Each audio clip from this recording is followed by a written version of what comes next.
4 जून 2015 सुबह का समय था।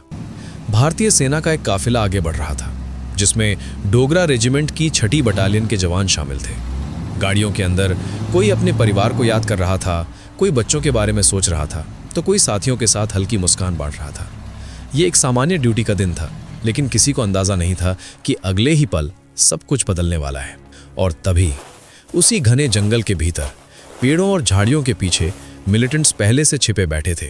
कुछ लोग ऊंचाई पर चढ़कर दूरबीन से सड़क पर नजर रखे हुए थे, और जैसे ही सेना का काफिला उनकी रेंज में आया, वायरलेस के जरिए संकेत दिया गया, टारगेट करीब है। अगले ही पल एक रॉकेट लॉन्च किया गया, जो तेजी से काफिले की आगे बढ़ती गाड़ी से टकराया और जोरदार विस्फोट हुआ। गाड़ी झटके से उछली और आग की लपटों में घिर गई। इसी के साथ सड़क के नीचे पहले से बिछाया गया आईईडी भी ब्लास्ट कर दिया गया, जिससे पूरा इलाका हिल उठा और पीछे आ रही एक गाड़ी हवा में उछलकर बुरी तरह क्षतिग्रस्त हो गई। इन दोहरे धमाकों से काफिला संभल भी नहीं पाया था कि ऊंचाई और घने जंगल के कवर में बैठे मिलिटेंट्स ने AK-47 और मशीन गन से चारों तरफ से ताबड़तोड़ फायरिंग शुरू कर दी। गोलियां लगातार गाड़ियों और जवानों को निशाना बना रही थी, जिससे काफिला पूरी तरह क्रॉस फायर में फंस गया। जवानों ने तुरंत पोजीशन लेकर जवाबी फायरिंग भी की और घायल साथियों को बचाने की कोशिश भी की, लेकिन हमला पूरी तरह पहले से प्लान किया गया था और कुछ ही मिनटों में स्थिति गंभीर हो गई। इस घातक हमले में 18 भारतीय जवान शहीद हो गए और ये घटना देश के सबसे बड़े सैन्य हमलों में से एक बन गई।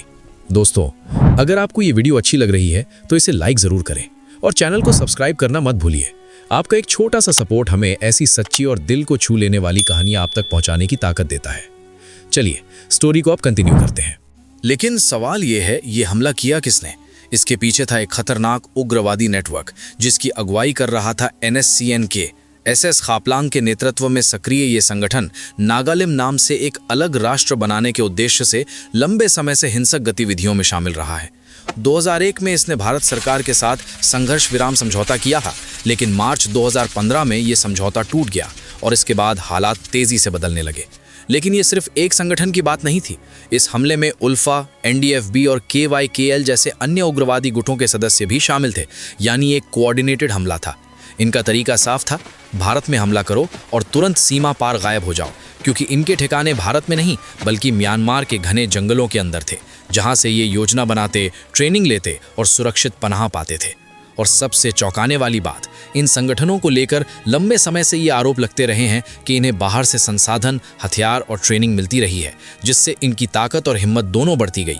यानी ये सिर्फ एक हमला नहीं था, बल्कि एक पूरा नेटवर्क था जो छिपकर, योजना बनाकर लगातार वार कर रहा था। हमले की खबर जैसे ही दिल्ली पहुंची, माहौल एकदम बदल गया। ये सिर्फ एक आतंकी हमला नहीं था, ये सीधी चुनौती थी। उसी दिन राजधानी में एक उच्च स्तरीय बैठक बुलाई गई, जिसमें प्रधानमंत्री नरेंद्र मोदी, गृह मंत्री राजनाथ सिंह, राष्ट्रीय सुरक्षा सलाहकार अजीत डोवाल, सेना प्रमुख दलबीर सिंह सुहाग और खुफिया एजेंसियों के वरिष्ठ अधिकारी मौजूद थे। कमरे में सन्नाटा था, टेबल पर पूर्वोत्तर का नक्शा फैना हुआ था और हर किसी के मन में एक ही सवाल था, अब क्या? सेना प्रमुख दलबीर सिंह सुहाग ने नक्शे की ओर इशारा करते हुए बताया कि हमलावर घात लगाकर हमला करने के बाद इसी रूट से म्यांमार की सीमा के अंदर अपने कैंप में लौट गए हैं और उनके पास उनकी लोकेशन के पुख्ता इनपुट्स हैं। इस पर गृह मंत्री राजनाथ सिंह ने तुरंत सवाल उठाया कि क्या हर बार वे हमला करके सुरक्षित निकल जाएंगे, या हमारे पास उन्हें रोकने का कोई सीधा तरीका है? कुछ पल के लिए कमरे में खामोशी छा गई। तभी अजीत डोवाल ने शांत लेकिन ठोस आवाज में कहा कि यह सिर्फ एक घटना नहीं बल्कि एक पैटर्न है। अगर आज भी हम सिर्फ प्रतिक्रिया देकर रुक गए तो ये सिलसिला चलता रहेगा।